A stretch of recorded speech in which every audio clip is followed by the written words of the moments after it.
hujannya lumayan nih. Oke, kita mulai saja di pertemuan kedua ini, yaitu supply chain performance atau kinerja dari supply chain dalam mencapai strategic fit dan scope. Apa yang dimaksud dengan strategic fit? Yaitu dalam konteks supply chain adalah kondisi di mana strategic supply chain selaras dan mendukung strategi kompetitif dari perusahaan. Artinya, supply chain harus dirancang sedemikian rupa sehingga mampu memenuhi kebutuhan pasar yang dituju oleh perusahaan dan dengan cara yang konsisten agar posisi kompetitifnya terpilih. Nah, kuncinya tentunya memahami kebutuhan pelanggan dan ketidakpastian permintaan. Yang kedua, memahami kemampuan supply chain-nya bagaimana. Kemudian menyelaraskan supply chain dan strategi kompetitif. Misalnya kalau kita pakai Indomie saja ya, Indofood itu fokusnya pada biaya rendah dan distribusi yang masif. Jadi supply chain-nya sangat efisien. Kalau di Gojek layanannya cepat dan fleksibel, itu supply chain-nya responsif. Nah, ini ya. Strategic fit ini kita pakai buku dari Chopra 2017. Itu ditekankan pada sebagai kecocokan antara kompetitif strategi dengan supply chain strategi, sehingga keduanya harus saling memperkuat dan memastikan bahwa perusahaan bisa bersaing secara efektif. Oke, kita masuk saja ke apa learning objektifnya. Di dalam learning objective ini, maka saya akan langsung saja ini kenapa ini. Oke, kita akan membacakan apa yang diinikan.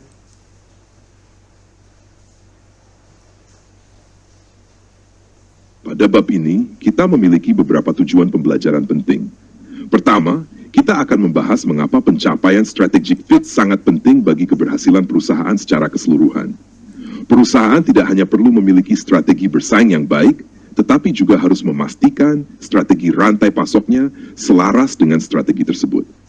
Kedua, kita akan mempelajari bagaimana sebuah perusahaan dapat mencapai strategic fit antara strategi rantai pasok dan strategi kompetitif. Ini termasuk pemahaman tentang kebutuhan pelanggan, serta bagaimana rantai pasok harus dirancang untuk mendukung pemenuhan kebutuhan tersebut. Ketiga, kita akan mendiskusikan pentingnya memperluas cakupan strategic fit ke seluruh jaringan rantai pasok. Bukan hanya hubungan internal antara divisi perusahaan, tetapi juga hubungan dengan pemasok, distributor, dan mitra lainnya yang berperan dalam menciptakan nilai bagi pelanggan. Dan terakhir, kita akan mengidentifikasi tantangan utama dalam mengelola rantai pasok secara sukses. Tantangan ini bisa berupa ketidakpastian permintaan, globalisasi, inovasi produk, hingga kebutuhan akan keberlanjutan. Dengan memahami keempat hal ini, mahasiswa diharapkan mampu melihat bagaimana supply chain bukan hanya fungsi operasional, tetapi dapat menerbitkan paten dan strategi bisnis yang menekan Oke, itu ya. Jadi perusahaan harus mampu menyeimbangkan antara apa yang diinginkan pasar dengan keinginan ini. Jadi artinya bahwa supply chain bukan hanya fungsi operasional, tapi juga bagian penting dalam strategi bisnis untuk menentukan daya saing perusahaan. Oke, kita lanjut dengan kompetitif dan supply chain strategi. Ya. Dalam hal ini penjelasannya secara ini. Strategic fit adalah kondisi ketika strategi rantai pasok selaras dengan strategi kompetitif perusahaan. Setiap perusahaan memiliki strategi kompetitif yang menjelaskan bagaimana mereka berupaya memenangkan pasar, apakah dengan harga murah, kecepatan pelayanan, kualitas tinggi, atau inovasi produk. Rantai pasok harus dirancang sedemikian rupa agar mampu mendukung strategi tersebut. Misalnya, jika strategi kompetitif perusahaan adalah harga murah, maka rantai pasok harus sangat efisien dalam biaya. dengan produksi massal dan distribusi hemat.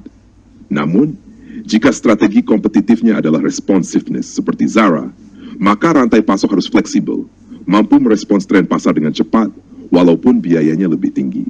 Ketidaksesuaian antara strategi kompetitif dan strategi rantai pasok dapat menyebabkan kegagalan. Contoh nyata adalah Webvan, startup e-grocery Amerika, yang gagal karena sistem rantai pasoknya tidak mampu mendukung model bisnisnya. Sebaliknya, Walmart berhasil karena rantai pasoknya sangat konsisten dengan strategi harga rendah setiap hari, everyday low price. Dengan demikian, inti dari strategic fit adalah menyesuaikan supply chain capabilities dengan customer needs. Perusahaan harus mampu menyeimbangkan apa yang diinginkan pasar dengan apa yang bisa disediakan oleh rantai pasok. Suara saya keren ya jadinya ya. Oke, kita lanjut. Nah, ada tambahannya yaitu Untuk mencapai strategic fit, ada 3 langkah utama yang harus dilakukan perusahaan. Pertama, memahami kebutuhan pelanggan dan ketidakpastian rantai pasok. Setiap segmen pasar memiliki kebutuhan yang berbeda. Misalnya, pelanggan premium lebih mementingkan kualitas dan kecepatan layanan, sementara pelanggan mass market lebih sensitif terhadap harga. Tingkat ketidakpastian permintaan juga harus dipahami, apakah stabil atau sangat fluktuatif. Kedua, memahami kemampuan rantai pasok. Setiap rantai pasok memiliki kapabilitas berbeda. Misalnya lebih unggul dalam efisiensi biaya, atau lebih unggul dalam fleksibilitas dan kecepatan. Perusahaan perlu mengetahui secara realistis apa yang bisa dilakukan oleh rantai pasoknya. Ketiga, menyelaraskan strategi rantai pasok dengan kebutuhan pelanggan. Jika pelanggan menuntut kecepatan dan variasi, rantai pasok harus fleksibel. Jika pelanggan menuntut harga murah dan konsistensi, rantai pasok harus efisien. Contoh nyata bisa kita lihat pada Walmart yang fokus pada harga murah, sehingga rantai pasok mereka dirancang super efisien dengan teknologi informasi terintegrasi.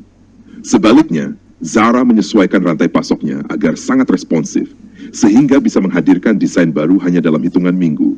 Jadi, strategic fit bukan sekadar teori, tetapi berproses menjodohkan strategi pasar dengan rantai pasok agar perusahaan bisa bersaing secara berkelanjutan. Nah, untuk itu kita lanjutkan ke the value chains.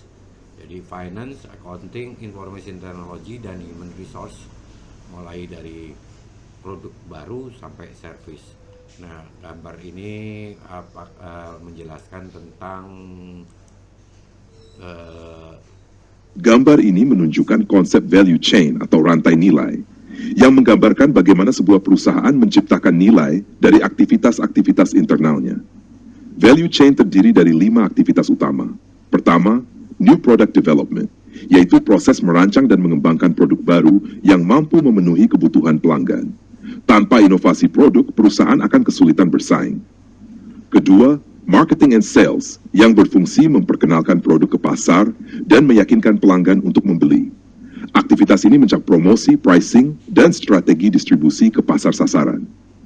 Ketiga, operations, yaitu aktivitas yang berhubungan dengan proses produksi atau penyediaan layanan. Di sini, efisiensi dan kualitas sangat menentukan daya saing produk. Keempat, distribution, yang memastikan produk sampai ke tangan pelanggan secara tepat waktu dan dengan biaya optimal. Distribusi yang efektif meningkatkan kepuasan pelanggan sekaligus menekan biaya logistik. Kelima, service, yaitu aktivitas yang menjaga hubungan jangka panjang dengan pelanggan, seperti layanan purna jual, garansi, atau customer support. Selain itu, ada aktivitas pendukung yang menopang semua aktivitas utama, yaitu finance, accounting, information technology, dan human resources. Tanpa dukungan ini, aktivitas utama tidak dapat berjalan dengan baik. Contoh sederhana di Indonesia, pada perusahaan seperti Gojek, pengembangan layanan baru seperti GoFood masuk ke dalam new product development. Marketing mereka gencar dilakukan melalui promosi dan diskon. Operasi melibatkan pengelolaan aplikasi dan mitra driver. Distribusi adalah pengantaran makanan ke pelanggan. Service dijaga melalui layanan customer care. Semua itu ditopang oleh IT, AR, dan keuangan yang kuat. Dengan memahami value chain, values Ufundishes teman-teman bisa menciptakan nilai besar dan memeriksa efisiensi. Jadi dengan memahami value chain ini, maka perusahaan bisa mengetahui di bagian mana mereka harus menciptakan nilai paling besar dan di mana mereka harus meningkatkan efisiensi. Ini adalah kegiatan-kegiatan utamanya, ya. Nah, Anda bisa mencoba menggambarkan, ini kan saya sudah ngasihkan contoh misalnya Gojek dan lain-lain. Kalau Anda bekerja di perusahaan atau magang di perusahaan, kira-kira 5 value chain ini apa saja Anda bisa sudah sajikan seperti Gojek tadi, yaitu mulai pengembangan layanan baru GoFood misalnya. Ini ditambahkanlah di sini, Anda bikin saja misalnya dengan gambar yang sama Anda bisa lakukan, atau dengan shape saja ya. Saya tambahkan saja di sini adalah saya buat saja GoFood gitu. Terus kemudian itu adalah pengembangan produk baru, marketingnya melalui promosi dan diskon gitu ya. Di sini saya tambahkan lagi ini. Anda coba mengidentifikasi supply chain dari perusahaan lain yang ada di Indonesia atau yang Anda ketahui, sehingga Anda bisa masukkan ini operasinya apa aja, melibatkan pengelolaan aplikasi dan mitra dari mitra driver. Jadi pengelolaan aplikasi dan mitra driver ini Anda bisa tambahkan, misalnya new slide, maaf saya nggak jadi new slide, itu tadi harusnya menambahkan lagi di sini adalah pengelolaan aplikasi dan mitra driver ya. Kemudian atau Anda bisa juga menggunakan langsung smart art ya. Smart art seperti yang sama dengan ini, yaitu panah-panah itu ataupun bentuk-bentuk yang seperti ini kan proses modelnya, mau yang bentuk ini atau bentuk yang lain juga bisa model ini misalnya ya. Oke. Jadi Anda tambahkan saja di sini mulai dari tadi promosi ke berikutnya adalah pengelolaan aplikasi dan seterusnya, sehingga Anda bisa dapatkan apa yang digambarkan dalam satu distribusinya, pengantaran makanan ke langganan, kemudian servisnya, adanya layanan care service dari si GoFood ini. Jadi di sini ada tambahan, kemudian layanan care service. Oke, kita masukkan saja misalnya, boleh contohnya di dalam Gojek ini pengantaran pakai mitra service ke pelanggan. Jadi Anda bisa bisa mengidentifikasi value chain dari perusahaan. Silakan pilihan perusahaan apa saja boleh ya. Ini turun aja ya. Oke, ini ada di buku. Oke, nah berikutnya adalah bagaimana kita memahami bagaimana mencapai dari strategic fit itu. Dalam mencapai strategic fit, maka ada strategic fit dan company harus memahami apa saja. Achieving strategic fit berarti kondisi ketika strategi kompetitif perusahaan dan strategi rantai pasok memiliki tujuan yang selaras. Dengan kata lain, supply chain harus mampu mendukung apa yang dijanjikan perusahaan kepada pelanggannya. Perusahaan bisa gagal jika tidak memiliki strategic fit. Misalnya, strategi kompetitifnya berfokus pada pelayanan cepat, tetapi rantai pasoknya justru lambat dan tidak fleksibel. Atau sebaliknya, rantai pasok sangat responsif, tetapi perusahaan hanya bersaing pada harga murah, sehingga biaya operasional menjadi terlalu tinggi. Kegagalan juga bisa terjadi ketika proses dan sumber daya internal tidak mampu menyediakan kapabilitas untuk menjalankan strategi yang diinginkan. Sebuah strategi hanya akan berhasil jika supply chain dan resource perusahaan benar-benar mendukung pelaksanaannya. Contoh nyata, Walmart berhasil karena supply chain-nya sangat efisien, sejalan dengan strategi harga murah setiap hari, everyday low price. Sebaliknya, perusahaan seperti Webvan gagal karena rantai pasoknya tidak mampu mendukung model bisnis e-grocery yang mereka tawarkan pada waktu itu. Intinya, strategic fit adalah kecocokan antara strategi bersaing dan kemampuan rantai pasok. Dan inilah kunci utama keberhasilan jangka panjang sebuah perusahaan. Oke, sampai sini ada pertanyaan, ada sanggahan, ada tambahan? Nggak ada? Nggak ada, Kak. Nggak ada, oh iya ada. Ini mahasiswa apatis ya. Nah, yang strategik yang lainnya, cara mencapai strategik yang lainnya adalah kompetitif strategi untuk seluruh function dan lain-lain. Oke, saya langsung bacakan saja.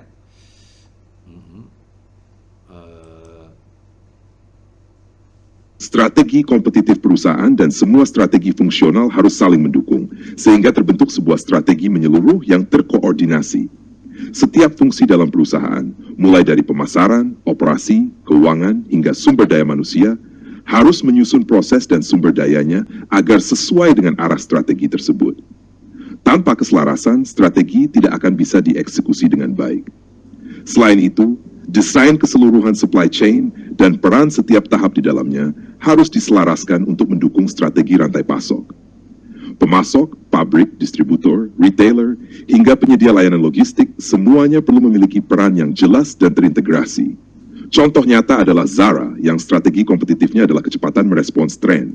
Semua fungsi, mulai dari desain produk, produksi, distribusi hingga toko, terkoordinasi untuk mendukung strategi tersebut.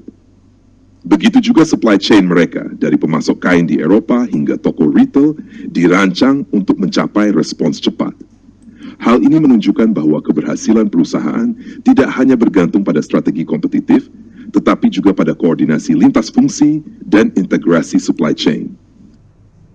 Oke, jadi itu ininya yang harus diperhatikan dalam menggunakan strategi fit.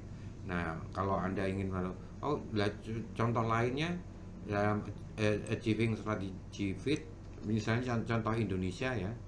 Contoh Indonesia untuk strategic fit. Indonesia untuk mencapai strategic fit itu adalah saya ini dulu contoh apa ya nanya ini, saya coba dulu contoh ini yang lainnya biar jangan pakai Zara ataupun Walmart, mungkin pakai yang contoh di Indonesia saja. Ini kok lambat sekali ya koneksi internet kayaknya. Yang tadi kalau tadi dengan Gojek tadi mencoba strateginya dia pengantaran dan lain-lain, maka contohnya ada contoh Indomie misalnya. Untuk ini ada beberapa contoh, akan saya coba bacakan saja. Mari saya jelaskan contoh Indonesia untuk achieving strategic fit sesuai dengan konteks pada gambar yang Bapak lampirkan. Konting strategic fit. Indomie, efisiensi tinggi, strategi kompetitif, harga murah, ketersediaan luas. Supply chain, fokus pada efisiensi, pabrik besar dengan skala ekonomi, distribusi masif ke seluruh Indonesia melalui ribuan warung, minimarket, hingga supermarket. Kesesuaian, strategic fit, strategi biaya rendah selaras dengan supply chain yang efisien. 2. Gojek, responsivitas tinggi, strategi kompetitif, layanan cepat, fleksibel, sesuai permintaan real time.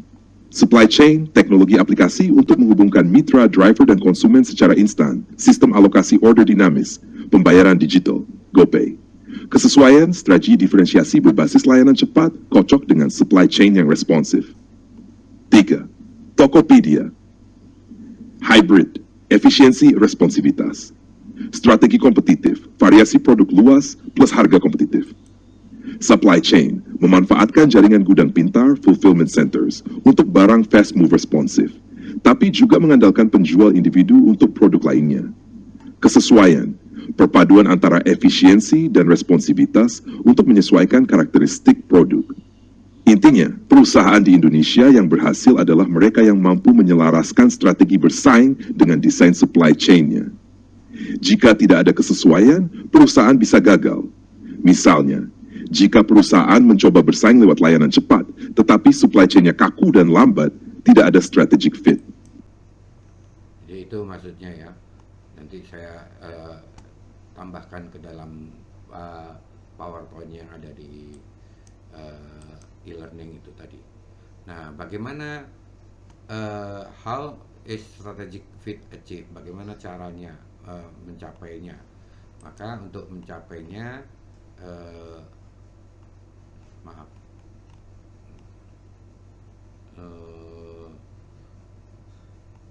bagaimana tadi sudah disebutkan ya, bagaimana cara mencapainya, yaitu memahami customer dan supply chain, ketidakpastian dalam supply chain, memahami juga supply chainnya sendiri, serta bagaimana berusaha mencapai ini. Adapun langkah pertamanya adalah yaitu yang nomor satu, penjelasannya adalah sebagai berikut.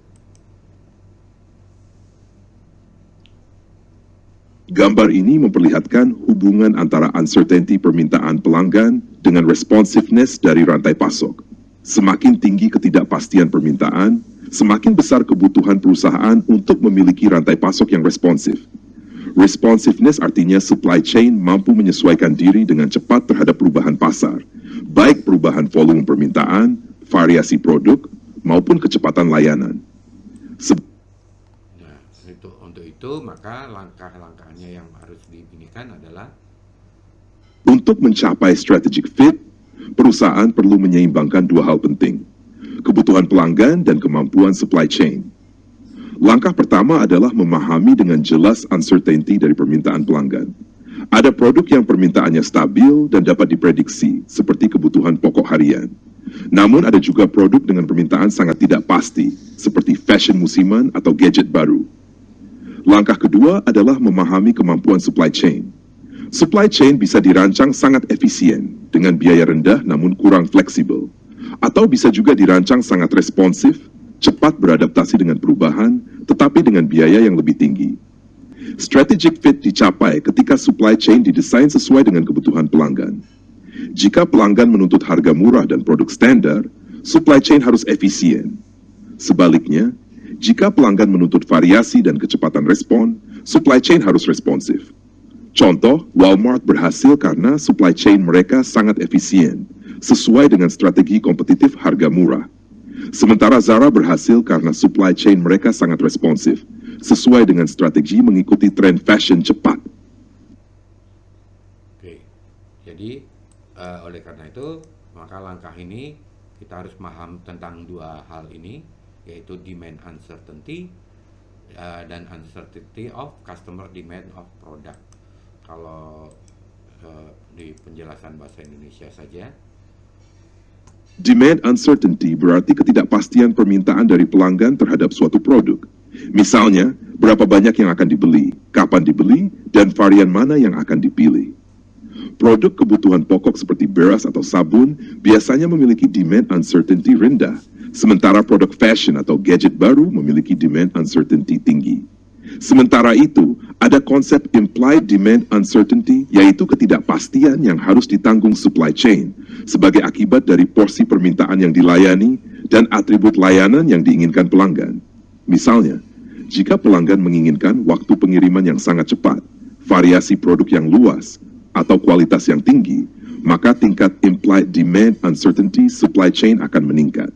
Dengan kata lain, demand uncertainty fokus pada pelanggan. Implied demand uncertainty fokus pada bagaimana supply chain merasakan dampaknya. Contoh, permintaan mie instan di Indonesia relatif stabil, demand uncertainty rendah. Namun jika sebuah perusahaan e-commerce harus menjual mie instan dengan layanan same-day delivery ke seluruh kota, maka implied demand uncertainty supply chain mereka menjadi jauh lebih tinggi karena harus memenuhi ekspektasi pelanggan yang ketat. oke, itu ininya.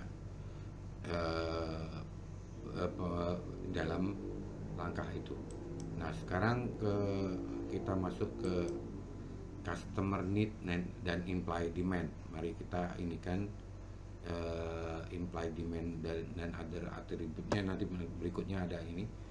Tapi di dalam ini customer need dan implied demand uncertainty. Customer need-nya misalnya range quantity require increase, misalnya jumlahnya bisa ini, maka akan menyebabkan demand uncertainty, yaitu peningkatan karena sangat luas sekali jumlah yang ada yang minta sedikit, ada yang minta banyak. Lead time decrease, bahwa penyediaan barangnya harus segera sampai pada customer. Variety of product require increase, ini berikutnya dan lain-lain. Anda bisa secara detail menanyakan kepada melalui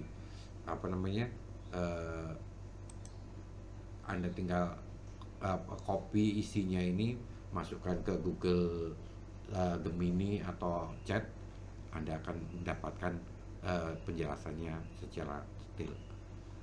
Nah, bagaimana dengan halnya implied uncertainty dan atribut ini sebagai contoh ya. Mari kita ini kan ini tadi lead time toleran dan lain-lain ya. Ini bisa saya tambahkan penjelasan sebagai berikut.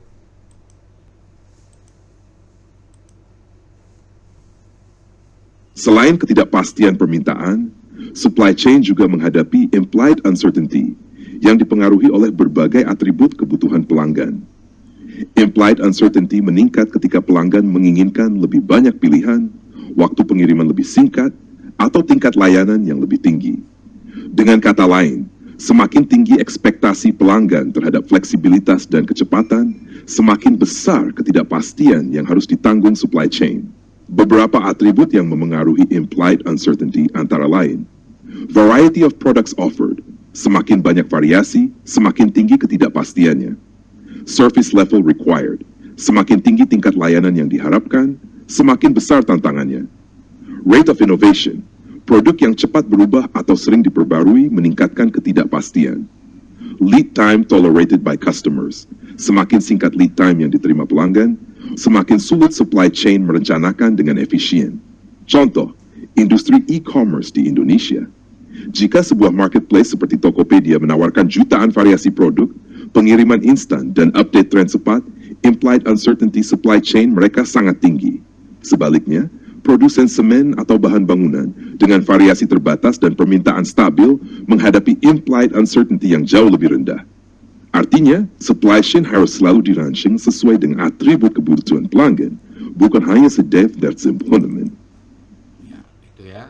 Ini penjelasannya sudah saya masukkan saja ke dalam PowerPoint-nya biar lebih mudah.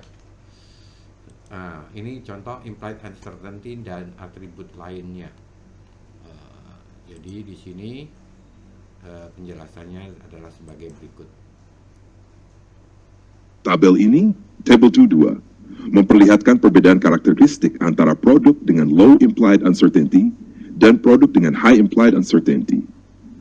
Untuk produk dengan low implied uncertainty, margin produk biasanya rendah karena permintaan relatif stabil dan kompetisi berbasis harga.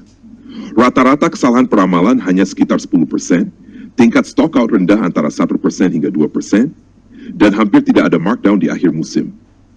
Contoh produk semacam ini adalah kebutuhan pokok seperti sabun, beras, atau semen. Sebaliknya, produk dengan high implied uncertainty biasanya memiliki margin tinggi untuk menutup risiko yang lebih besar. Rata-rata kesalahan peramalan jauh lebih tinggi, sekitar 40% hingga 100%. Tingkat stock out juga lebih tinggi, yaitu 10% hingga 40%. Dan seringkali harus ada markdown besar di akhir musim, berkisar 10% hingga 25%. Contoh produk ini adalah fashion musiman, smartphone terbaru, atau gadget dengan siklus hidup pendek. Pesan utama dari tabel ini adalah, semakin tinggi implied uncertainty, semakin besar tantangan supply chain dalam mengelola peramalan, stok, dan markdown. Karena itu, Perusahaan harus mendesain rantai pasok yang responsif untuk kategori produk high uncertainty, sementara produk dengan low uncertainty lebih cocok dengan supply chain efisien. Jadi kalau Anda lihat dari sini, maksudnya margin tahu ya? Halo? Produk margin yang tinggi dan rendah maksudnya apa?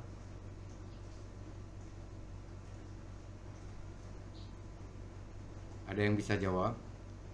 Pak, saya mau coba, Pak. Ya, Nah, silakan. setahu saya margin sih itu tuh selisih dari apa ya, harga jual produk sama biaya yang mereka Iya, keluarkan deh. keuntungannya gitu aja ya, Hmm. paling gampang ya. Gitu? Asik? Iya. Iya, Pak.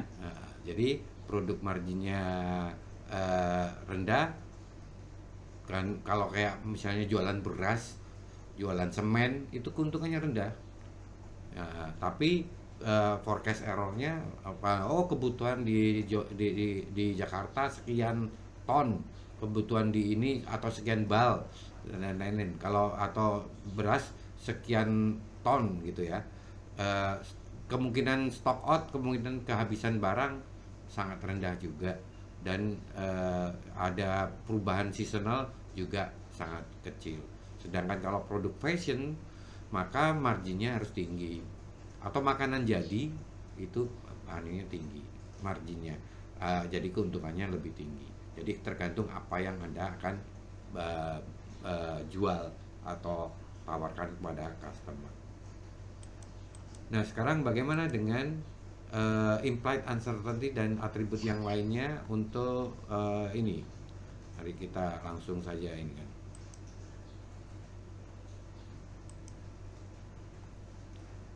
Produk dengan permintaan yang tidak pasti umumnya masih dalam tahap kurang matang dan menghadapi sedikit kompetisi langsung.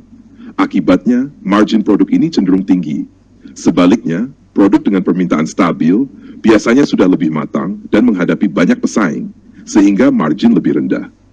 Peramalan juga akan lebih akurat ketika ketidakpastian permintaan rendah. Jika demand mudah diprediksi, supply chain bisa merencanakan produksi dan distribusi dengan lebih efisien. Namun, ketika implied demand uncertainty meningkat, supply chain menghadapi kesulitan besar dalam mencocokkan antara supply dan demand. Untuk produk tertentu, hal ini bisa menyebabkan dua risiko besar: stock out, barang kosong saat pelanggan mencari, atau sebaliknya oversupply, kelebihan stok yang tidak terjual. Karena adanya oversupply inilah, produk dengan implied demand uncertainty yang tinggi sering berakhir dengan markdown besar. Contoh paling nyata ada di industri fashion musiman. Jika tren berubah cepat, stok yang tersisa harus dijual dengan diskon besar agar bisa habis di pasaran.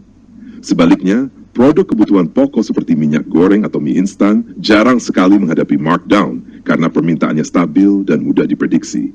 Jadi makanya ada overall akhir tahun dan lain-lain, itulah terjadi markdown untuk produk-produk fashion, produk-produk yang bahkan untuk handphone, untuk televisi dan lain-lain, itu biasanya ada sales gitu ya.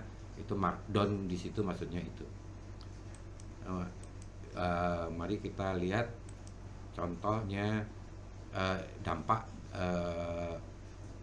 source capability. Oke, bentar. Sebelum itu mana tadi? Oh ya, untuk ini produk dengan low dan imply dan ini saya kira gitu, itu langsung saja saya jelaskan yang bagian impact of supply source capability. Tabel ini, Table 2/3, menjelaskan bagaimana kapabilitas sumber pasokan, supply source capability, dapat memengaruhi tingkat ketidakpastian dalam rantai pasok. Ada beberapa kondisi yang menyebabkan supply uncertainty meningkat, antara lain, frequent breakdowns. Jika pabrik atau mesin sering mengalami kerusakan, maka keandalan pasokan berkurang. Unpredictable and low yields, hasil produksi yang tidak stabil dan cenderung rendah, menambah ketidakpastian. Poor quality, kualitas bahan baku yang buruk menyebabkan produk cacat atau harus di-rework, sehingga pasokan depan terganggu, what you see. Kapasitas produksi memang terbatas, membuat pasokan tidak mampu memenuhi lonjakan permintaan. Inflexible supply capacity. Kapasitas produksi yang kaku, sulit ditambah atau dikurangi, menyebabkan pasokan tidak dapat beradaptasi dengan cepat. Evolving production process. Jika proses produksi masih berkembang atau sering berubah, risiko ketidakpastian semakin besar. Contoh nyata di Indonesia adalah ketika terjadi gangguan pasokan minyak goreng pada 2022. Kapasitas terbatas, kualitas bahan baku bervariasi, dan kebijakan yang berubah-ubah membuat tingkat ketidakpastian pasokan meningkat drastis. Artinya, perusahaan tidak hanya harus memahami demand uncertainty dari sisi pelanggan, tetapi juga supply uncertainty dari sisi pemasok. Kedua faktor ini sama-sama krusial dalam desain supply chain. Ya, jadi harus diperhatikan sumber bahan bakunya apakah pasti atau tidak, baik akibat dari kerusakan kerusakan peralatan pabrik sampai dengan apakah adanya perubahan proses produksi, ya.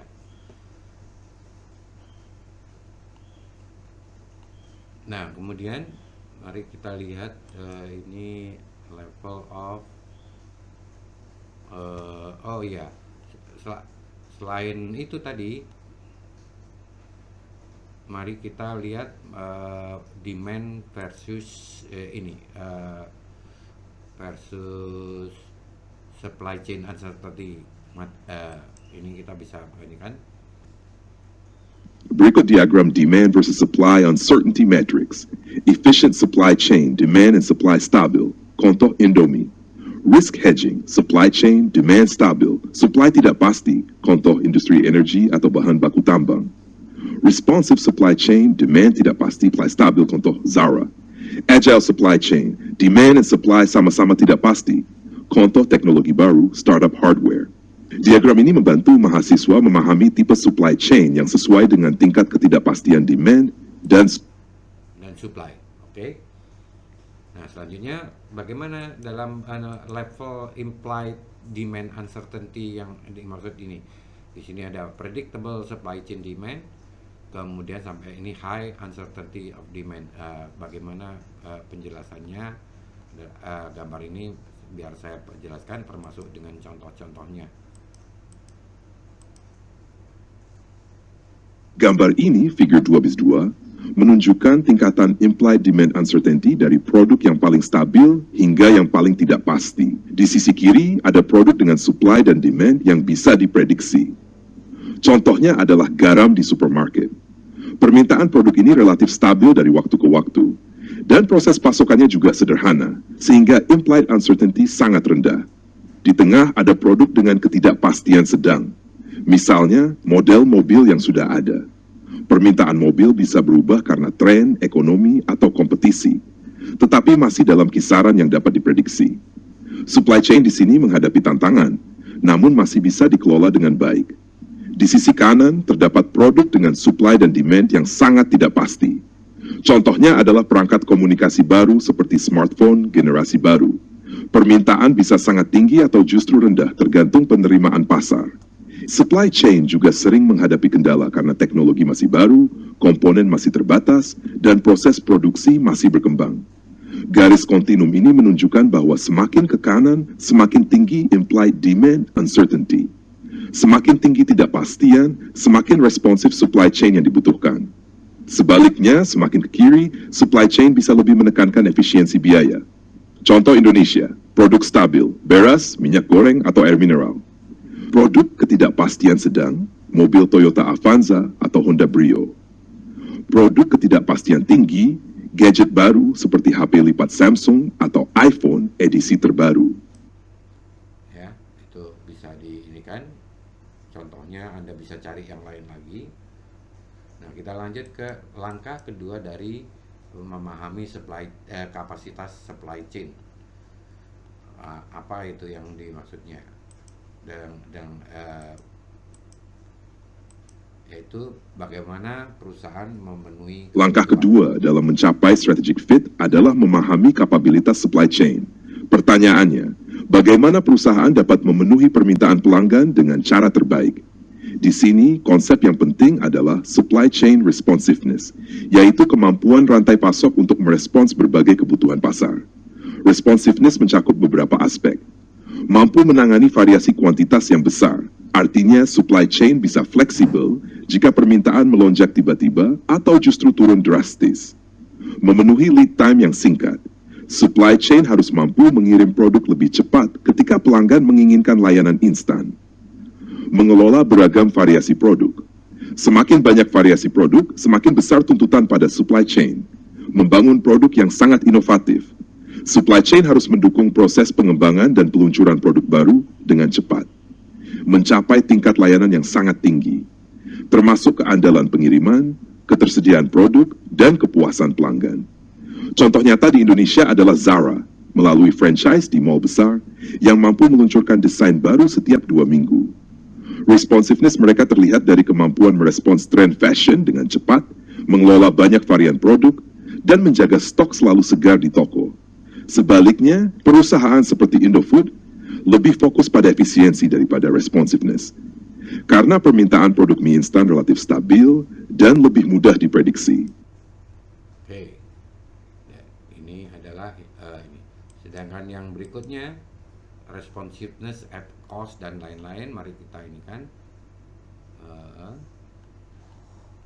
yang berhubungan dengan biaya.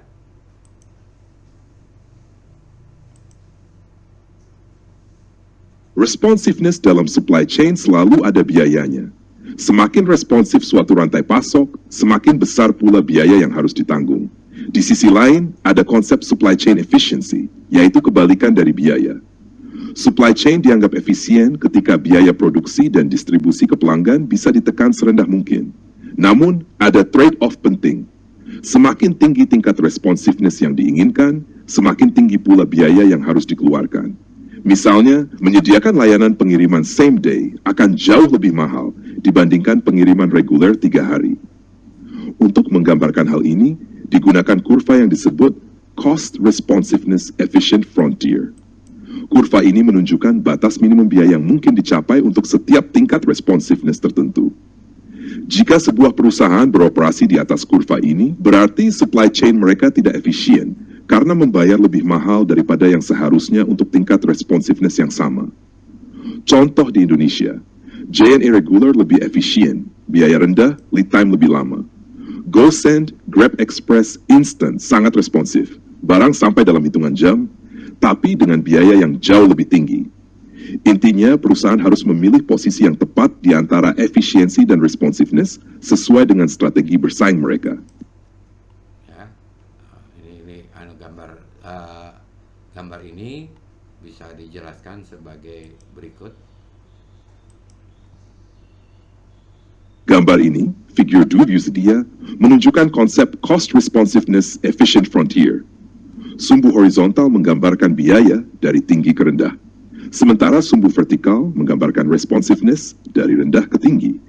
Kurva frontier ini menunjukkan bahwa ada trade-off yang tidak bisa dihindari antara cost dan responsiveness. Semakin tinggi responsiveness yang diinginkan, semakin tinggi pula biaya yang harus dikeluarkan. Sebaliknya, jika ingin biaya sangat rendah, maka responsiveness akan menurun. Posisi supply chain yang efisien adalah berada tepat pada frontier ini. Jika sebuah supply chain berada jauh di atas kurva, berarti mereka mengeluarkan biaya lebih tinggi dari yang seharusnya untuk tingkat responsiveness tertentu. Artinya supply chain tersebut tidak efisien. Contoh nyata, Lion Air berada di sisi efisiensi tinggi dengan biaya rendah, tetapi responsivitas rendah, sedikit pilihan layanan, minim fleksibilitas. Garuda Indonesia lebih responsif, banyak pilihan layanan, fleksibilitas tinggi, tapi dengan biaya operasional lebih besar. Ojek online, Gojek Grab Express Instant adalah contoh ekstrem dari responsiveness tinggi dengan biaya yang relatif lebih tinggi dibandingkan jasa pengiriman reguler. Artinya, perusahaan harus menentukan titik optimal di frontier ini sesuai dengan strategi kompetitif mereka.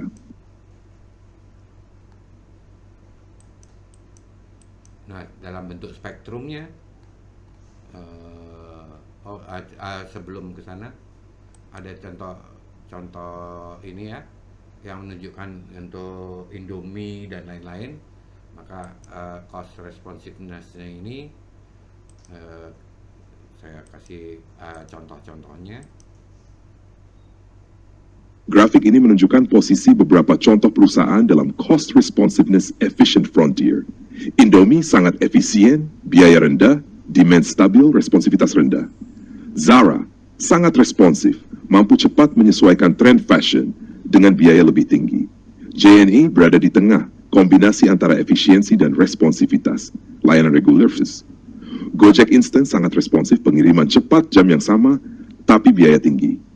Garuda Indonesia orientasi pada layanan dan fleksibilitas dengan biaya operasional relatif tinggi.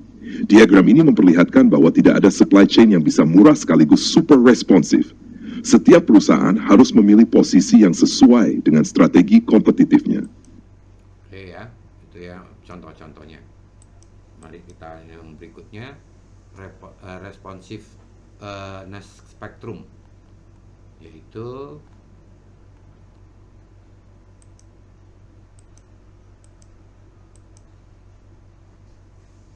Gambar ini figur 2 menunjukkan responsiveness spectrum, yaitu rentang posisi supply chain dari yang sangat efisien hingga yang sangat responsif. Di sisi kiri terdapat supply chain yang highly efficient, misalnya pabrik baja terintegrasi. Produksi dijadwalkan berbulan-bulan sebelumnya dengan sedikit fleksibilitas atau variasi.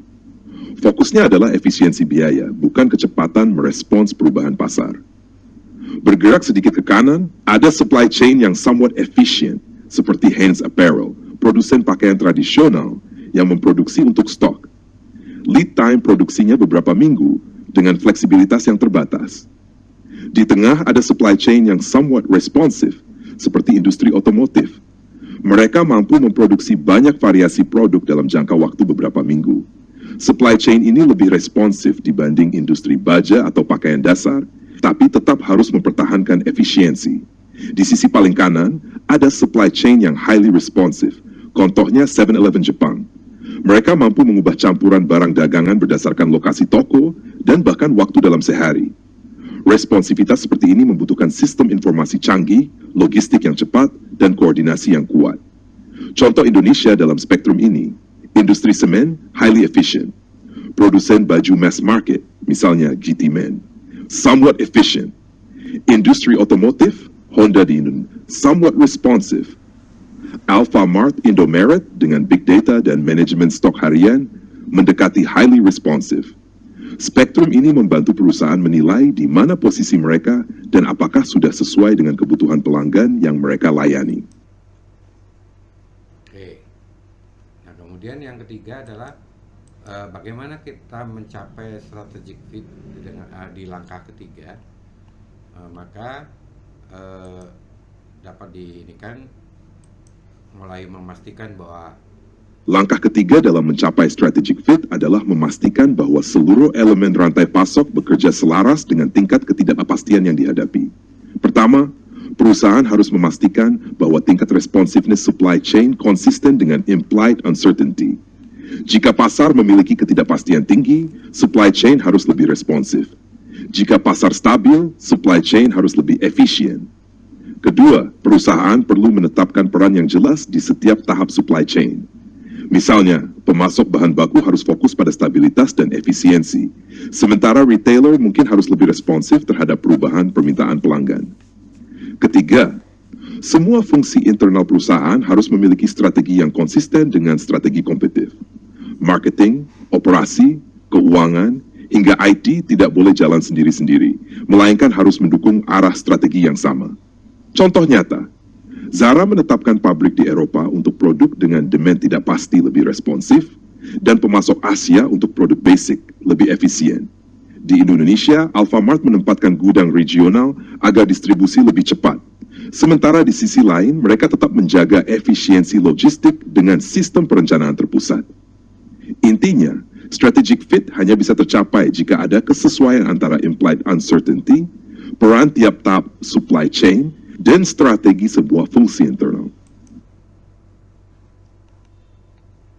Nah, kalau digambarkan secara grafik, maka ini adalah zona untuk strategic fit, mulai sangat efisien sampai sangat responsif, yang demandnya pasti, sampai tidak pasti. Ini adalah zona strategic fit-nya. Di depan, di luar dan di dalamnya tentunya sudah mulai tingkat efisiensi maupun kepastiannya berbeda. Gambar ini, figure 2/5, menunjukkan konsep zone of strategic fit. Sumbu horizontal menggambarkan tingkat implied uncertainty, dari demand yang sangat pasti, certain demand, hingga demand yang sangat tidak pasti, uncertain demand. Sumbu vertikal menggambarkan tingkat responsiveness supply chain, dari supply chain yang sangat efisien hingga yang sangat responsif. Zone of strategic fit adalah area diagonal di tengah, di mana supply chain berada pada tingkat responsiveness yang tepat sesuai dengan implied uncertainty yang dihadapi. Jika demand sangat pasti, maka supply chain yang efisien adalah pilihan yang sesuai. Contohnya, produksi semen atau gula pasir. Jika demand sangat tidak pasti, supply chain harus lebih responsif untuk bisa menyesuaikan diri dengan cepat. Contohnya, produk fashion fast moving seperti Zara atau smartphone model terbaru. Jika perusahaan berada di luar zona ini, maka terjadi mismatch. Misalnya, supply chain efisien digunakan untuk produk dengan demand sangat tidak pasti, hasilnya stock out besar. Sebaliknya, supply chain responsif digunakan untuk produk dengan demand stabil, hasilnya biaya tinggi dan margin tipis. Contoh Indonesia, Indofood berada di sisi efisiensi tinggi dengan demand stabil. Alfamart Indomaret berada di zona tengah. Kombinasi efisiensi logistik dan responsivitas terhadap kebutuhan harian. Brand fashion lokal, Erigo, Cotton Inc., berada lebih ke arah demand tidak pasti, sehingga butuh supply chain yang lebih responsif. Intinya, strategic fit tercapai jika supply chain strategy sejalan dengan tingkat demand uncertainty yang dihadapi. Nah, kita lanjut dengan peran dan alokasi. Maka di sini daripada membaca satu-satu, saya minta tolong ke komputer untuk membacakan. Gambar ini, figure 26, membahas roles and allocations dalam rantai pasok, yaitu bagaimana tingkat uncertainty dibagi di antara supplier, manufacturer, dan retailer. Terdapat dua model supply chain. Satu, supply chain E. Supplier menghadapi implied uncertainty paling sedikit, sehingga harus sangat efisien. Misalnya, pemasok bahan baku dengan permintaan stabil. Manufacturer menghadapi ketidakpastian menengah, sehingga perlu somewhat efficient, efisien namun tetap fleksibel. Retailer menghadapi implied uncertainty paling besar karena langsung berhadapan dengan permintaan pelanggan. Maka retailer harus sangat responsif, mampu menyesuaikan stok dan variasi produk dengan cepat. Contoh industri fashion retail, di mana Zara retailer sangat responsif, sementara supplier kain cenderung efisien. Dua, supply chain, supplier tetap menyerap ketidakpastian paling sedikit dan berfokus pada efisiensi. Manufacturer justru menyerap sebagian besar implied uncertainty, sehingga harus sangat responsif. Misalnya, produsen yang membuat produk sesuai permintaan pelanggan secara fleksibel. Retailer menghadapi ketidakpastian paling sedikit, sehingga bisa lebih efisien. Contoh, perusahaan manufaktur custom-made furniture, di mana retailer hanya mengumpulkan pesanan, sementara manufaktur harus responsif menyesuaikan desain. Inti dari gambar ini adalah bahwa peran dalam menyerap ketidakpastian dapat berbeda-beda tergantung strategi supply chain yang dipilih. Tidak selalu retailer yang harus responsif, dalam beberapa kasus, manufacturer lah yang menanggung sebagian besar ketidakpastian. Contoh Indonesia, Indomaret Alfamart, supply chain I, retailer sangat responsif terhadap kebutuhan pelanggan harian. Konveksi garment custom di Tanah Abang. Manufaktur lebih responsif karena harus membuat produk sesuai permintaan pelanggan, sementara toko hanya sebagai penerima order. Jadi ini kalau Indomaret masuk supply chain 1, kalau tadi konveksi garment di Tanah Abang supply chain yang 2. Itu ya. Nah, sekarang yang berikutnya adalah supply chain yang efisien dan responsif, tujuannya apa dan lain-lain.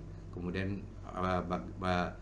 supply chain efisien atau supply chain responsif, dan ini mari kita langsung aja termasuk contoh-contohnya seperti apa. Tabel ini Table 2 memperlihatkan perbedaan antara efficient supply chains dan responsive supply chains. Primary goal, efficient, memenuhi permintaan dengan biaya serendah mungkin. Responsive, merespons permintaan dengan cepat meskipun berbiaya lebih tinggi. Product design strategy, efficient, memaksimalkan performa dengan biaya produksi minimum. Responsive, menggunakan modularitas produk agar diferensiasi bisa ditunda sesuai kebutuhan pelanggan. 3. Pricing strategy, efficient, margin rendah karena harga menjadi faktor utama pelanggan. Responsive, margin lebih tinggi karena pelanggan lebih peduli pada kecepatan, variasi, dan kualitas dibanding harga. 4. Manufacturing strategy, efficient, menekan biaya dengan utilisasi kapasitas tinggi. Responsive, menjaga fleksibilitas kapasitas agar bisa menghadapi ketidakpastian permintaan dan pasokan. 5. Inventory strategy, efficient, meminimalkan inventory untuk mengurangi biaya. Responsive, mempertahankan buffer inventory untuk mengantisipasi fluktuasi demand supply. Lead time strategy, efficient, mengurangi lead time tapi tidak sampai mengorbankan biaya. Responsive, mengurangi lead time secara agresif meskipun biayanya tinggi. 7. Supplier strategy, efficient, memilih supplier berdasarkan biaya dan kualitas. Responsive, memilih supplier berdasarkan kecepatan, fleksibilitas, keandalan, dan kualitas. Efficient supply chain, Indofood, Indomie, produksi massal, harga murah, demand stabil. Responsive supply chain, Zara atau Erigo, fashion brand lokal, produksi batch kecil, variasi tinggi, respons cepat terhadap tren. Artinya, setiap perusahaan harus menentukan apakah supply chain mereka lebih tepat diarahkan pada efisiensi atau responsiveness, sesuai dengan tingkat implied demand uncertainty dari produk yang mereka layani. Jadi, pilihannya itu tadi, mau efisien supply chain seperti Indomie atau responsive supply chain untuk permintaan yang variatif, ya. Tergantung dari perusahaan ini maunya yang mana. Nah, untuk itu kita harus membuat menyesuaikan desain supply chain agar tetap mencapai strategic fit, yaitu tailoring the supply chain.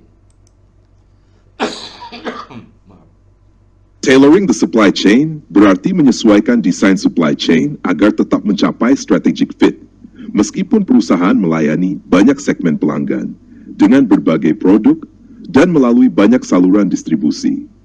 Perusahaan besar biasanya tidak bisa hanya menggunakan satu model supply chain untuk semua produk dan segmen. Sebaliknya, mereka perlu mengombinasikan beberapa pendekatan. Beberapa links dalam supply chain bisa digunakan bersama, shared operations, misalnya sistem gudang atau transportasi. Namun ada juga links yang harus dipisahkan, separate operations, karena kebutuhan produknya sangat berbeda. Contoh, Unilever Indonesia menjual produk kebutuhan sehari-hari seperti sabun atau makanan kemasan. Untuk produk stabil seperti sabun, mereka gunakan supply chain efisien. Sementara untuk produk musiman atau inovasi baru, misalnya varian rasa es krim Walls, supply chain harus lebih responsif. Zara membedakan antara basic items, kaos polos, jeans klasik yang dikelola dengan supply chain efisien, dengan produk fashion musiman yang dikelola dengan supply chain responsif. Intinya, tailoring supply chain membantu perusahaan menjaga keseimbangan. Efisien untuk produk dengan demand stabil dan responsif untuk produk dengan demand tidak pasti. Dengan cara ini, perusahaan bisa melayani berbagai segmen pelanggan tanpa kehilangan profitabilitas maupun fleksibilitas. Oke, sampai sini ada pertanyaan atau kita langsung saja? Tidak ada, Pak. Nah, biar cepat selesai ya, cepat pulang.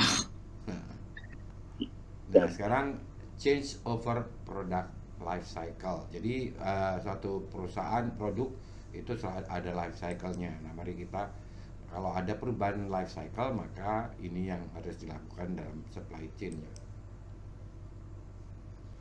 Pada tahap awal product life cycle, kondisi supply chain memiliki karakteristik yang sangat berbeda dibandingkan dengan tahap selanjutnya. Demand sangat tidak pasti, karena produk baru belum memiliki pola permintaan yang jelas. Ada risiko demand jauh lebih tinggi dari perkiraan, atau sebaliknya sangat rendah. Supply juga bisa tidak stabil. Proses produksi masih baru, kapasitas terbatas, dan pemasok mungkin belum sepenuhnya siap.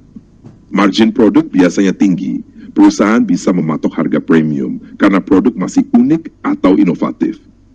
Kecepatan menjadi faktor kunci. Siapa yang lebih cepat menghadirkan produk ke pasar biasanya lebih unggul dalam merebut konsumen. Ketersediaan produk sangat penting. Jika konsumen mencari tetapi produk tidak tersedia, mereka bisa langsung beralih ke kompetitor. Biaya menjadi pertimbangan sekunder. Yang utama adalah availability dan time to market. Sedangkan efisiensi biaya biasanya baru diperhatikan di tahap selanjutnya. Contoh nyata di Indonesia adalah peluncuran smartphone lipat Samsung. Saat baru dirilis, demand masih tidak pasti, supply terbatas, dan harganya tinggi. Fokus utamanya adalah ketersediaan produk dan kecepatan penetrasi pasar, bukan efisiensi biaya. Jadi itu ya, anunya change over pada tahap beginning, awal produk life cycle. Nah, pada tahap berikutnya, pada tahap berikutnya, maka dia akan mengalami perubahan. Apa saja yang harus diperhatikan, demand-nya. Pada tahap selanjutnya dalam siklus hidup produk, kondisi supply chain mulai berubah. Permintaan lebih pasti, demand sudah stabil karena produk dikenal luas di pasar, sehingga forecasting lebih mudah dilakukan. Supply lebih dapat diprediksi, proses produksi sudah matang, kapasitas meningkat, pemasok lebih stabil, dan rantai pasok lebih terkendali. Margin produk menurun, semakin banyak pesaing masuk, sehingga tekanan harga meningkat. Produk tidak lagi bisa dijual dengan harga premium. Harga menjadi faktor utama, konsumen lebih sensitif terhadap harga. Oleh karena itu, efisiensi supply chain menjadi prioritas agar biaya bisa ditekan dan harga tetap kompetitif. Contoh nyata di Indonesia adalah Indomie. Pada tahap awal dulu, Indomie mungkin fokus pada ketersediaan produk dan penetrasi pasar. Namun sekarang, dengan demand yang sudah stabil dan banyak pesaing, mie sedap, super mie gaga, faktor harga dan efisiensi produksi menjadi kunci utama.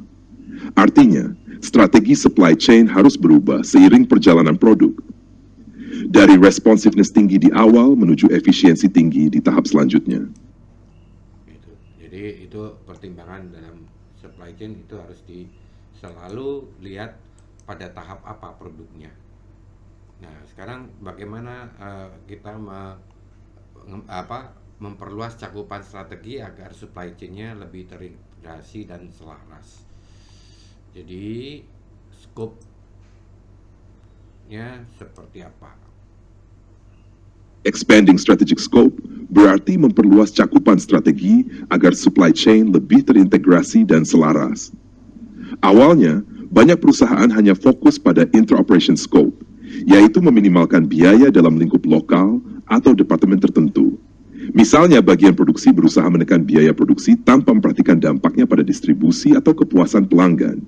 Namun, pendekatan ini sering menimbulkan masalah karena setiap bagian supply chain menyusun strategi sendiri-sendiri.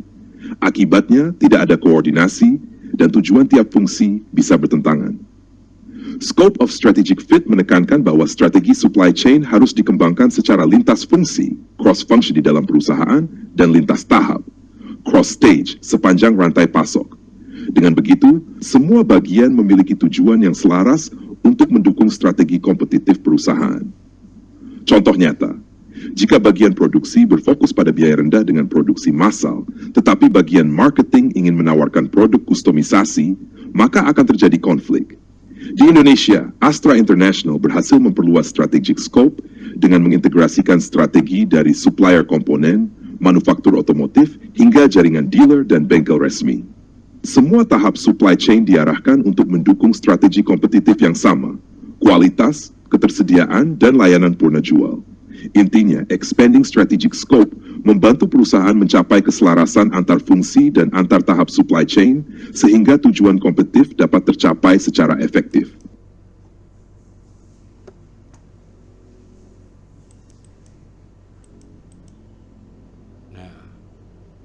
Yang intra-functional view dan lainnya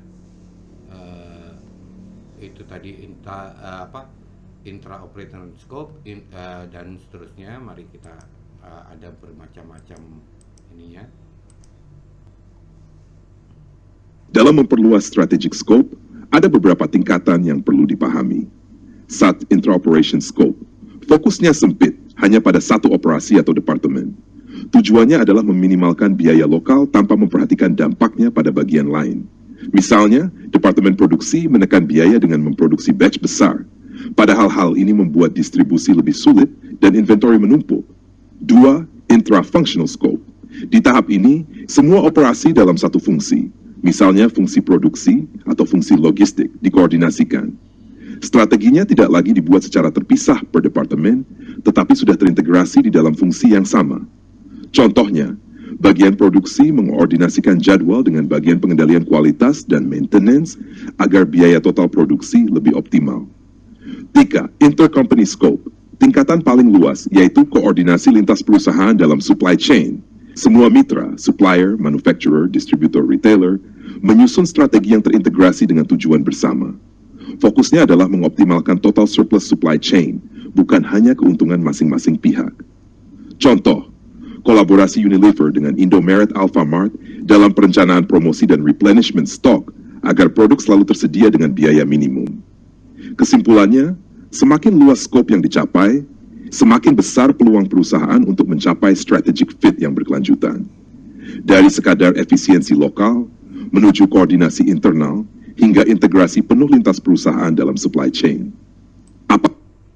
Jadi, apa itu yang namanya tadi intercompany scope?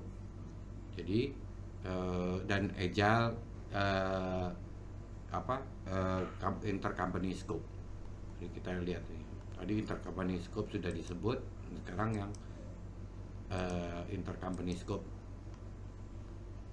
Agile intercompany scope adalah kemampuan sebuah perusahaan untuk tetap mencapai strategic fit meskipun harus bekerja sama dengan mitra supply chain yang berubah dari waktu ke waktu. Dalam praktiknya, mitra dalam rantai pasok tidak selalu tetap. Supplier bisa berganti, distributor bisa berubah, bahkan saluran distribusi bisa berkembang dari offline menjadi online. Perusahaan yang agile mampu menyesuaikan diri dengan perubahan ini tanpa kehilangan keselarasan strategis. Ciri utama dari agile intercompany scope adalah fleksibilitas dalam kolaborasi. Perusahaan mampu menyesuaikan proses ketika bekerja dengan mitra baru. Adaptasi teknologi, supply chain harus siap menggunakan sistem informasi yang berbeda jika berganti mitra. Keselarasan tujuan jangka pendek dan panjang. Meskipun partner berganti, tujuan utamanya tetap selaras, meningkatkan kepuasan pelanggan, dan menciptakan surplus supply chain. Contoh nyata di Indonesia, Gojek awalnya hanya bermitra dengan driver motor individu. Seiring waktu, mereka harus bermitra dengan restoran, penyedia logistik, hingga platform e-commerce. Perubahan mitra ini menuntut supply chain yang agile agar layanan tetap responsif. Tokopedia juga mengalami hal serupa. Awalnya fokus pada merchant kecil, kemudian berkolaborasi dengan brand besar, logistik pihak ketiga, hingga integrasi dengan Gojek pasca merger menjadi GoTo. Intinya, Agile Intercompany Scope adalah tentang kemampuan beradaptasi dan menjaga strategic fit meskipun rantai pasok selalu dinamis dan partner bisa berubah. Nah, evolusinya scope-nya berarti intra-operation scope atau intra-functional scope, inter-company scope, dan agile intercompany scope. Ada 4 itu ya yang diinikan. Kalau dibacakan di sini ininya bahwa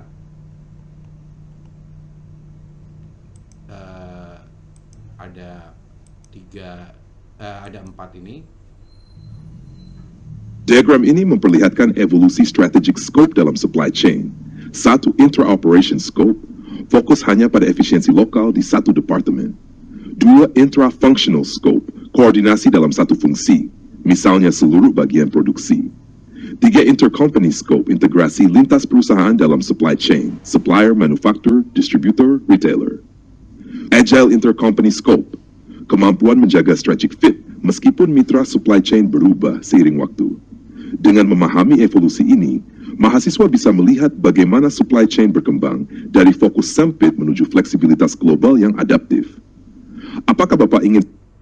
Nah, bagaimana kalau kita gambar ini kita coba jelaskan dengan lengkap perbedaannya. Gambar ini menjelaskan different scopes of strategic fit across a supply chain, yaitu berbagai tingkat cakupan kesesuaian strategi di dalam dan di sepanjang rantai pasok. 1. Intra-operation at distributor. Fokus hanya pada satu operasi tertentu di distributor. Tujuannya biasanya menekan biaya lokal, misalnya efisiensi gudang atau transportasi tanpa mempertimbangkan dampaknya pada fungsi lain. 2. Intra-functional at distributor. Semua fungsi di distributor dikoordinasikan, misalnya pengelolaan gudang, transportasi inventory, lebih luas daripada intra-operation, tetapi masih terbatas dalam satu organisasi saja. 3. Interfunctional at distributor. Distributor mulai menyelaraskan strategi antar fungsi internal dengan fungsi lain, seperti pemasaran, pengembangan produk, atau supply chain. Contohnya, strategi distribusi dihubungkan dengan strategi promosi, agar replenishment stock lebih sesuai dengan campaign marketing. 4. Intercompany, cakupan paling luas, yaitu integrasi lintas perusahaan sepanjang supply chain, supplier, manufacturer, distributor, retailer, hingga customer. Semua pihak menyelaraskan strategi mereka untuk mencapai tujuan supply chain secara keseluruhan, bukan hanya kepentingan lokal. Contohnya, kolaborasi Unilever, Indomaret, Alfamart, pemasok logistik untuk mengoptimalkan promosi, perencanaan permintaan, dan distribusi. Secara sederhana, semakin keluar lingkaran, semakin luas skop yang dicapai. Dari fokus sempit pada satu operasi, hingga strategi menyeluruh yang melibatkan seluruh supply chain. Intinya, semakin luas scope of strategic fit, semakin besar peluang supply chain menciptakan nilai bagi pelanggan dan keuntungan bersama. Nah, apa hambatannya atau tantangannya dalam ini strategic fit ini? Maka kita dapatnya tantangan dalam mencapai dan mempertahankan strategic fit semakin kompleks di era modern. Beberapa hal utama adalah: 1. Meningkatnya variasi produk dan memendeknya siklus hidup. Semakin banyak varian produk diluncurkan, sementara siklus hidup produk semakin singkat. Hal ini meningkatkan ketidakpastian permintaan, sekaligus mempersempit jendela waktu bagi supply chain untuk mencapai fit.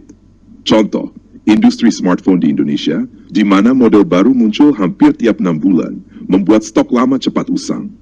2.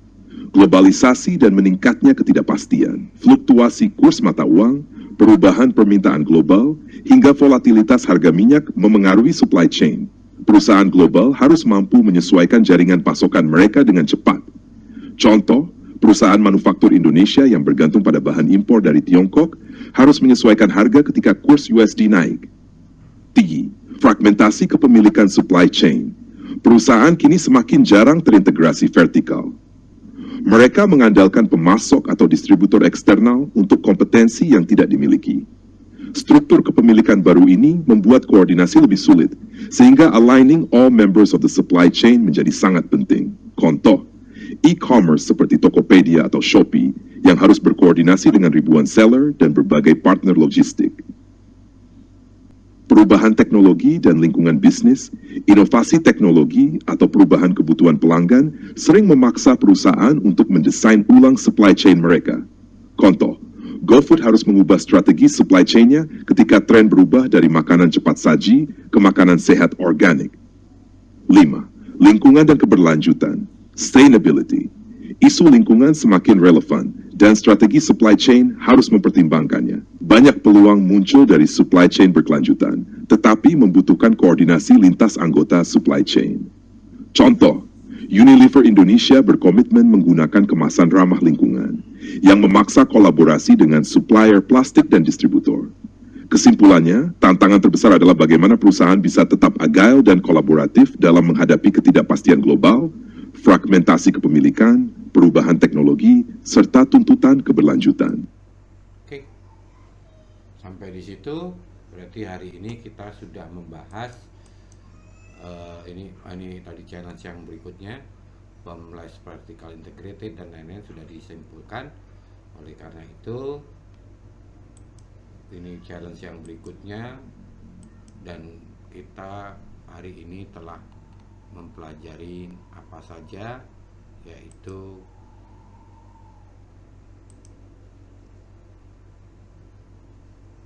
Ringkasan learning objectives bab ini adalah sebagai berikut. Mengapa strategic fit penting bagi keberhasilan perusahaan? Supply chain hanya bisa mendukung strategi kompetitif perusahaan jika keduanya selaras. Tanpa strategic fit, perusahaan bisa gagal karena supply chain tidak mampu mendukung kebutuhan pelanggan atau strategi pasar. 2. Bagaimana perusahaan mencapai strategic fit? Menyesuaikan supply chain strategy dengan competitive strategy. Menetapkan peran di setiap tahap supply chain, supplier, manufacturer, distributor, retailer, agar tingkat responsiveness sesuai dengan tingkat implied demand uncertainty. Menjaga konsistensi lintas fungsi internal perusahaan. 3. Pentingnya memperluas scope of strategic fit dari intra-operation, intra-functional, intercompany, agile intercompany. Perluasan skop memastikan strategi supply chain tidak hanya efisien secara lokal, tetapi juga terintegrasi secara menyeluruh lintas fungsi dan lintas perusahaan. Tantangan utama dalam mengelola supply chain, variasi produk yang semakin banyak dan siklus hidup produk yang semakin pendek. Globalisasi dan ketidakpastian ekonomi, kurs harga minyak, permintaan global. Fragmentasi kepemilikan supply chain sehingga koordinasi makin sulit. Perubahan teknologi dan kebutuhan pelanggan yang dinamis. Tuntutan lingkungan keberlanjutan yang semakin relevan. Intinya, bab ini menekankan bahwa strategic fit adalah fondasi supply chain management yang sukses. Perusahaan harus mampu menyelaraskan strategi, memperluas skop koordinasi, dan mengatasi tantangan eksternal agar supply chain benar-benar menjadi sumber keunggulan kompetitif. Oke, itu tadi, dan semua penjelasan tadi sudah ada di sini. Oke, saya bentar ininya.